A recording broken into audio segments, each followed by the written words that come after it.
Hi friends, Shilpa veg recipes ಚಾನಲ್ಗೆ ಸ್ವಾಗತ. ಇವತ್ತು ನಾನು ಮಕ್ಕಳಿಗೆ ತುಂಬ ಇಷ್ಟ ಆಗುವಂತಹ ಕ್ರೀಮಿ ಆಗಿರೋ ಚೀಸಿ ಆಗಿರುವಂತಹ ವೈಟ್ ಸಾಸ್ ಪಾಸ್ತಾನ ಮಾಡ್ತಾ ಇದ್ದೀನಿ. ಇದು ತುಂಬ ಟೇಸ್ಟ್ ಆಗಿರುತ್ತೆ, ಮಕ್ಕಳಿಗಂತೂ ತುಂಬ ಇಷ್ಟ ಆಗುತ್ತೆ.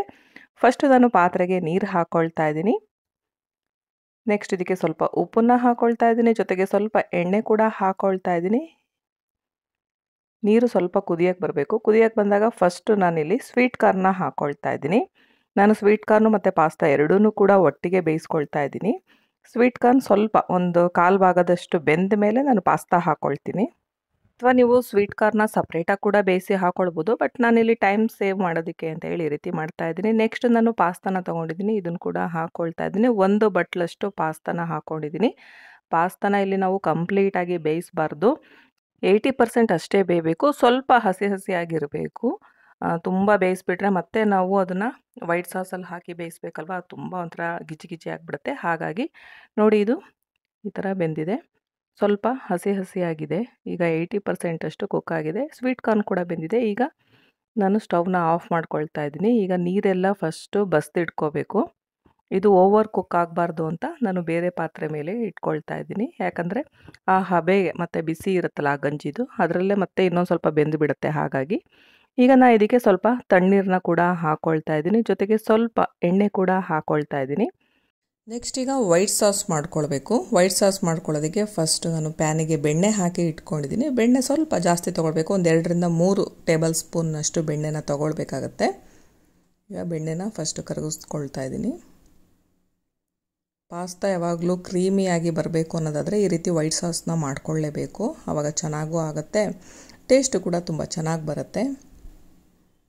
ನೆಕ್ಸ್ಟ್ ಈಗ ಬೆಣ್ಣೆ ಎಲ್ಲ ಕರಗಿದ ಮೇಲೆ ನಾನು 1-2 ಸ್ಪೂನ್ನಷ್ಟು ಮೈದಾ ಹಾಕ್ಕೊಳ್ತಾ ಇದ್ದೀನಿ.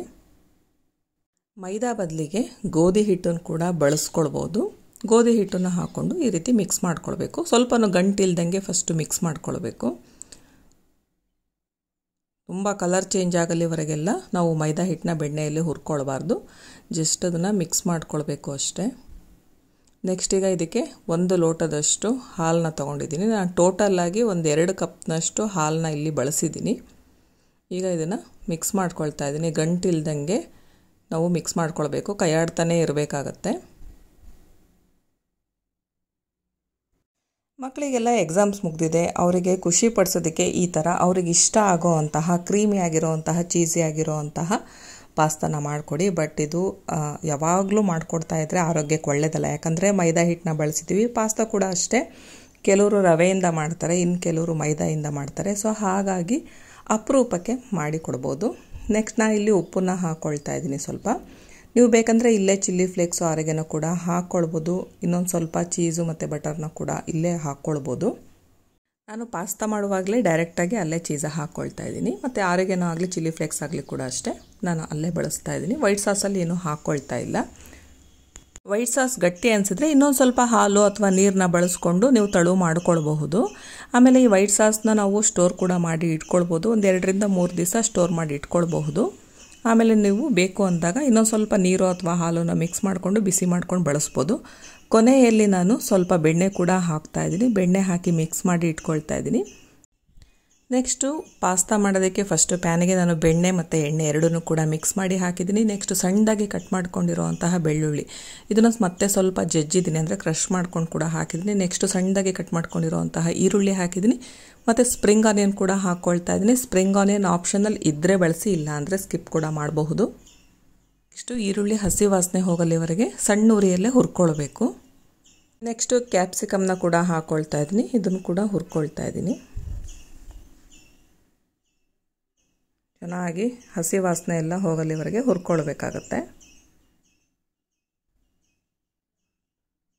ನೆಕ್ಸ್ಟು ಉಪ್ಪನ್ನು ಹಾಕ್ಕೊಂಡು ಫ್ರೈ ಮಾಡ್ಕೊಳ್ತಾ ಇದ್ದೀನಿ. ಉಪ್ಪು ನೋಡಿಕೊಂಡು ಹಾಕ್ಕೊಳ್ಬೇಕು. ನಾವು ಪಾಸ್ತಾ ಬೇಯಿಸುವಾಗಲೂ ಕೂಡ ಉಪ್ಪು ಹಾಕಿದ್ವಿ, ಹಾಗಾಗಿ ತರಕಾರಿಗೆ ಎಷ್ಟು ಬೇಕೋ ಅಷ್ಟು ಹಾಕ್ಕೊಂಡ್ರೆ ಸಾಕು ಅನಿಸುತ್ತೆ. ಈಗ ತರಕಾರಿ ಎಲ್ಲ ಚೆನ್ನಾಗಿ ಫ್ರೈ ಆಯಿತು. ನೆಕ್ಸ್ಟ್ ಇದಕ್ಕೆ ಕಾಳು ಮೆಣಸಿನ ಪುಡಿ ಹಾಕ್ಕೊಳ್ತಾ ಇದ್ದೀನಿ, ಆರಿಗೆನೋ ಹಾಕ್ಕೊಳ್ತಾ ಇದ್ದೀನಿ, ಜೊತೆಗೆ ಚಿಲ್ಲಿ ಫ್ಲೇಕ್ಸ್ನ ಕೂಡ ಹಾಕ್ಕೊಳ್ತಾ ಇದ್ದೀನಿ. ಇನ್ನು ಮಿಕ್ಸೆಡ್ ಹರ್ಬ್ಸ್ ಅಂತ ಹೇಳಿ ಬರುತ್ತೆ, ಅದನ್ನು ಕೂಡ ಇಲ್ಲಿ ಬಳಸ್ತಾ ಇದ್ದೀನಿ. ಇದಿಷ್ಟು ಹಾಕೋದ್ರಿಂದ ಪಾಸ್ತಾ ಫ್ಲೇವರು ತುಂಬ ಚೆನ್ನಾಗಿರುತ್ತೆ. ಈಗ ಇದಿಷ್ಟನ್ನು ಹಾಕಿದ್ಮೇಲೆ ಮತ್ತು ಈ ಮಸಾಲೆನೆಲ್ಲ ಸ್ವಲ್ಪ ಎಣ್ಣೆಯಲ್ಲಿ ಫ್ರೈ ಮಾಡಿದ್ರೆ ಮಸಾಲ ಫ್ಲೇವರ್ ಇನ್ನೂ ಸ್ವಲ್ಪ ಜಾಸ್ತಿ ಆಗುತ್ತೆ. ಈಗ ನೆಕ್ಸ್ಟು ಪಾಸ್ತಾ ಏನು ಬೇಯಿಸಿಟ್ಕೊಂಡಿದ್ನಲ್ಲ ಅದನ್ನು ಹಾಕ್ಕೊಳ್ತಾ ಇದ್ದೀನಿ. ಇದನ್ನು ಕೂಡ ಅಷ್ಟೇ ಎಣ್ಣೆಯಲ್ಲಿ ಸ್ವಲ್ಪ ಫ್ರೈ ಮಾಡ್ಕೊಳ್ಬೇಕು. ಈಗ ನೀಟಾಗಿ ಮಿಕ್ಸ್ ಆದಮೇಲೆ ನಾನು ಏನು ವೈಟ್ ಸಾಸ್ ಮಾಡಿ ಇಟ್ಕೊಂಡಿದ್ದೆ ಅಲ್ಲ ಅದನ್ನು ಹಾಕ್ಕೊಳ್ತಾ ಇದ್ದೀನಿ. ಒಂದೇ ಸಲ ಅಷ್ಟು ಹಾಕೋದು ಬೇಡ.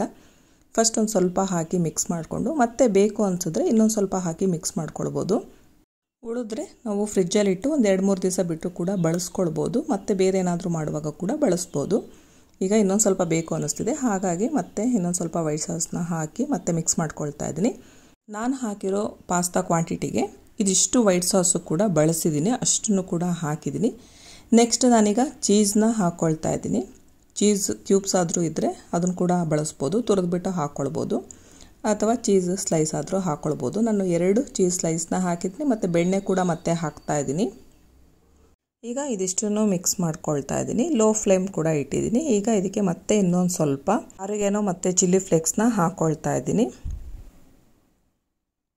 ಖಾರ ಮಕ್ಕಳು ಎಷ್ಟು ತಿಂತಾರೆ ನೋಡಿಕೊಂಡು ಆ ಅಂದಾಜು ಮೇಲೆ ನೀವು ಚಿಲ್ಲಿ ಫ್ಲೇಕ್ಸ್ ಮತ್ತು ಪೆಪ್ಪರ್ ಪುಡಿನ ಹಾಕ್ಕೊಳ್ಬೇಕು. ಈಗ ಇದಿಷ್ಟನ್ನು ಮಿಕ್ಸ್ ಮಾಡ್ಕೊಳ್ತಾ ಇದ್ದೀನಿ.